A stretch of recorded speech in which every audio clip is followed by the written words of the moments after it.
с ДНК от сьомга. Здравейте! Измила съм си лицето. Правим сутрешната рутина и след това излизаме за кухня. Бях споделила в Инстаграм, че си получих пратката от Енгис, понеже имат 40% отстъпка в момента.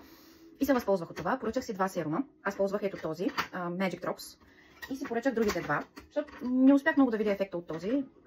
Много по-лепкава ми оставаше кожата. Ето ги двата серума. Значи единия е Milky Way Drops, другия е DNA Recovery Drops с ДНК от сьомга. Ще видим какъв ще е ефекта. Също така съм си взела и ето тези пачове за пъпки, защото ми се появяват доста. Искам сега да отворя първо това с ДНК-то. DNA Recovery Drops. Но преди това си слагаме от този тоник с витамин С от кутията на Белбокс. Странно мирише. Но пък реши да използвам опаковката, да видим дали ще видя някакъв ефект. За момента виждам някакво сбелване. Реално колко помага, не мога да кажа.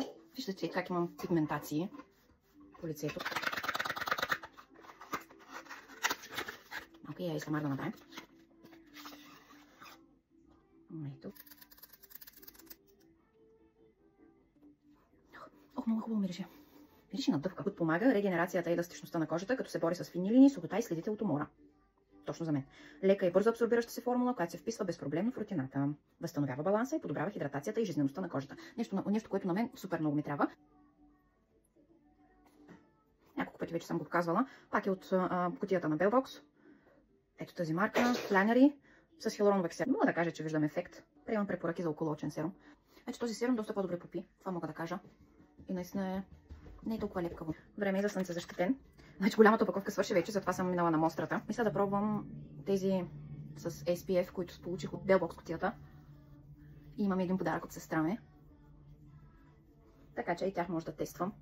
Аз просто съм много доволна от този. Много доволна.